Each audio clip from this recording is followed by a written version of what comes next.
오늘은 항암 치료 이후에 손발 저림 증상이 나타나는 말초 신경병증에 대해서 여러분과 함께 이야기를 나눠보도록 하겠습니다. 오늘은 재활의학과 서미리 교수님을 모셨습니다. 저는 분당차병원 재활의학과 서미리입니다. 저는 림프부종과 암재활, 통증재활 등을 담당하고 있습니다. 평소 암 환자분들의 고민인 합병증에 대해 자세한 정보와 관리법에 대해 알려드리도록 하겠습니다. 네, 교수님, 저는 항암 치료를 많이 처방을 하는데 항암 치료를 하는 도중에 또는 항암 치료 다 마치고 나서 손발이 저리다고 하시는 분들이 굉장히 많거든요. 이 손발 저림이 왜 나타나는 건가요? 손발 저림이 생기는 가장 흔한 원인은 말초신경병증입니다. 말초신경은 신경공이라고 불리는 척추뼈 사이의 작은 구멍을 통해서 뼈 밖으로 나와 팔, 다리, 몸통 등의 온몸에 넓게 분포를 하는데요. 이는 기능에 따라서 운동, 감각, 자율신경 세 가지로 구분이 되고 각각의 신경들이 손상되는 경우 모두 다른 증상들이 나타나게 됩니다. 그 중에서 손발 저림은 이 중에서도 감각신경이 손상될 때 발생합니다. 이런 말초신경병증은 외상이나 대상포진, 만성질환 등 다양한 원인이 있기도 합니다. 그런데 항암 치료 중에 발생하는 분들이 제일 많은데 문 교수님 그 이유는 뭘까요? 두 가지 범인이 있다고 생각을 하는데요.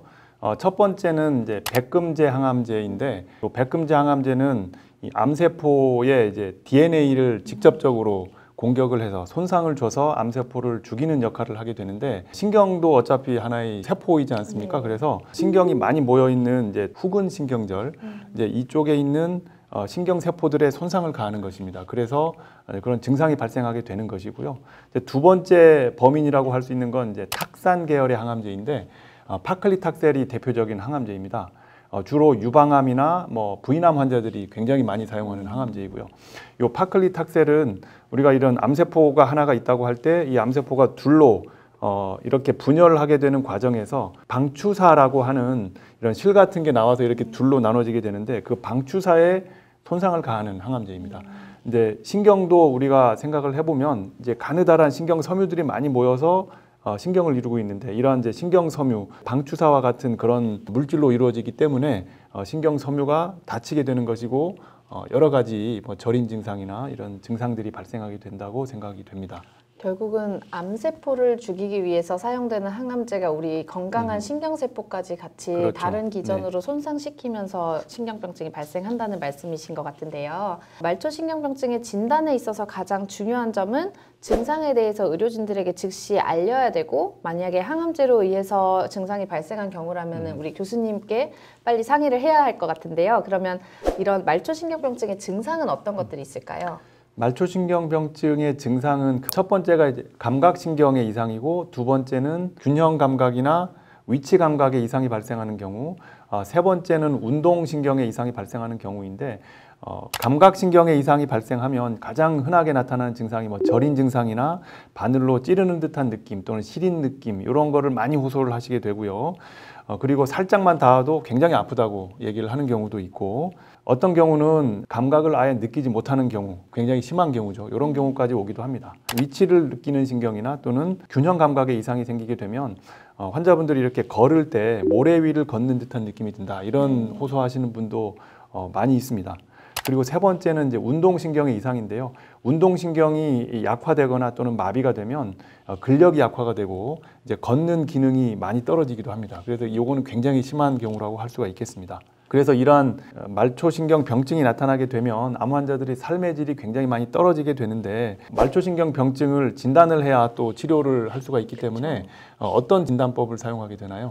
진단을 하기 위해서 저희가 가장 많이 사용하는 방법은 근전도 검사입니다. 근전도 검사는 환자의 감각 증상이 말초신경의 문제인지 아니면 그 외에 척추신경이나 아니면 중추신경계의 문제인지를 감별하기 위해서 사용을 하는 방법입니다. 그렇다면 문 교수님, 증상이 생기면 항암 치료를 중단을 보통 하나요? 아니면 지속을 할 수가 있나요? 굉장히 고민이 많이 되는 부분인데요. 이 심한 정도를 저희가 판정을 하는데 이런 증상을 호소를 하시게 되면 저는 환자분께 이렇게 물어봅니다.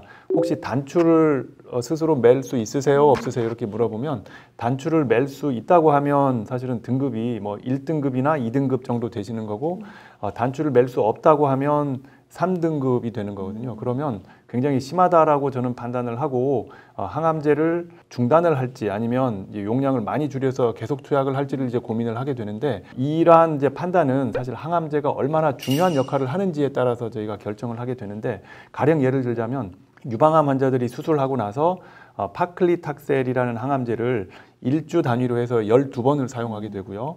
난소암 환자들은 이제 수술받고 나서 파클리탁셀, 카보플라틴 병합제를 3주 단위로 해서 6번을 사용하게 되는 게 재발 방지 목적으로 하는 이제 표준 치료가 되는데, 아주 중요한 이제 재발 방지 역할을 하게 됩니다. 그래서 이러한 경우는 사실 환자분이 이제 증상을 호소하셔도 웬만하면 끝까지 좀 참고 해보십시다라고 이제 자꾸 격려를 하고 투약을 하게 되는데, 그래도 너무 심한 경우는 용량을 줄이든지 또는 다른 항암제로 대체를 해야 되는 상황이 오기도 합니다.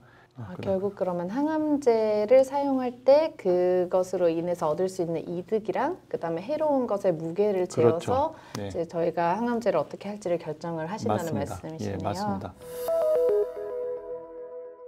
말초신경병증 진단을 받으면 네. 치료를 어떻게 하나요? 네, 말초신경병증은 통증이나 저림 같은 감각 증상뿐만 아니라 근력 약화나 균형 감각 저하 등의 문제가 동반될 수 있습니다. 이는 아까 문여원 교수님께서 말씀하셨듯이 환자의 독립 보행까지도 어렵게 할 수도 있고 환자의 일상생활 수행에 굉장히 큰 영향을 미치게 되어서 낙상이나 이런 2차적인 합병증까지도 발생할 수 있게 합니다. 그래서 암 환자에서 위와 같은 이제 그 말초신경병증 증상이 발생한다면 반드시 전문의 진료를 받아 정확한 진단과 약물 치료, 운동 치료 아니면 필요할 경우에는 이제 보조기 처방까지도 받아야 하는 경우가 있습니다. 항암제에 의한 말초신경병증은 예방하기가 어렵습니다. 그렇지만 증상이 심한 경우에는 혼자서 참을 필요는 없고 진통제나 증상 완화를 위한 약물 투여를 통해서 조절할 수 있기 때문에 반드시 의료진과 상의를 해주시면 좋을 것 같습니다. 그러니까 말초신경병증은 예방도 쉽지는 않고 치료도 쉽지는 않지만 어쨌든 증상이 나타나는 초기에 빨리 주치의 선생님하고 상의를 하셔서 적절한 조치를 취하는 게 더 심해지지 않도록 하는 방법이지 않을까 생각을 합니다. 네, 오늘 정말로 도움되는 많은 말씀을 해주셔서 감사하고요. 마지막으로 항암 치료를 하면서 말초신경병증이 생겨서 고생하시는 암 환우분들께 도움되는 말씀 부탁드리겠습니다. 네. 우리 환자분들 손발 저림 때문에 너무 힘드시죠? 증상에 대해서 잘 이해하시게 되면 불안한 마음도 줄어들게 되고 증상도 덜 심하게 느껴지시는 경우가 많습니다. 그래서 너무 혼자 걱정하지 마시고 언제든지 저희 분당 차병원을 찾아주세요. 네, 오늘 재활의학과 서미리 교수님을 모시고 항암 치료 도중에 또는 이후에 발생하는 말초신경병증에 대해서 아주 자세히 알아보았는데요. 앞으로도 더 좋은 유익한 주제로 여러분 찾아뵙도록 하겠습니다. 네, 감사합니다.